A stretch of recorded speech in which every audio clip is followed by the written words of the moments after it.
জামালপুরের ধানুয়া কামালপুর স্থলবন্দর প্রতিষ্ঠার পর থেকে খুঁড়িয়ে খুঁড়িয়ে চলছে এর কার্যক্রম। এ বন্দর দিয়ে ৩৪ ধরনের পণ্য আমদানির সুযোগ থাকলেও শুধু পাথর আমদানি হয়ে থাকে, কিন্তু নানা কারণে ৩ মাস ধরে এ বন্দর দিয়ে পাথর আমদানিও পুরোপুরি বন্ধ রয়েছে। বন্দরে অতিরিক্ত শুল্ক এবং অতিরিক্ত চার্জ আদায়ের অভিযোগ ব্যবসায়ীদের। তারা বলছেন, দেশের অন্য বন্দরগুলোতে সব ধরনের সুযোগ থাকলেও এ বন্দরে তা নেই। অন্যদিকে আমদানি রপ্তানি বন্ধ থাকায় কর্মহীন হয়ে পড়েছে শ্রমিকরা। চলার মতো তো পথ নেই, আপনারা পথ করে দেন, আমার পাথর আমরা যেভাবে নামে সেই ব্যবস্থা করে দেন, আমরা কাজ করি খাম। ৮-১০ হাজার শ্রমিকের যে কর্ম বন্ধ হয়ে আছে, ঊর্ধ্বতম কর্মকর্তা একটু সদয় দৃষ্টি দিবেন।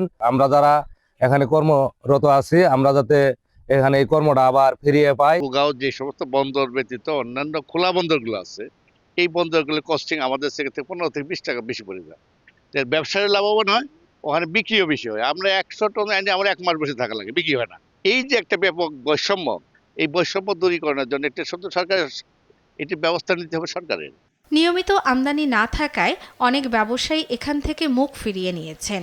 এতে লোকসানে ক্ষুদ্র ব্যবসায়ীরা।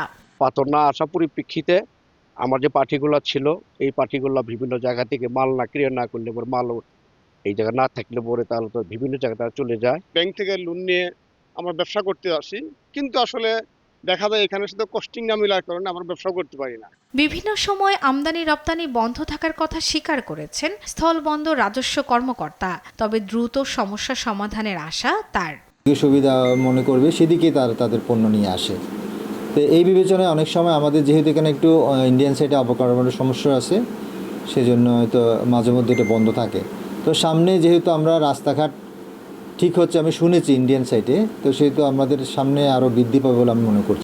বন্দরের কার্যক্রম স্বাভাবিক করতে দ্রুত উদ্যোগ দেখতে চান এর সঙ্গে সংশ্লিষ্টরা। শর্মিলা কেয়া, নিউজ ডেস্ক, দেশ টিভি।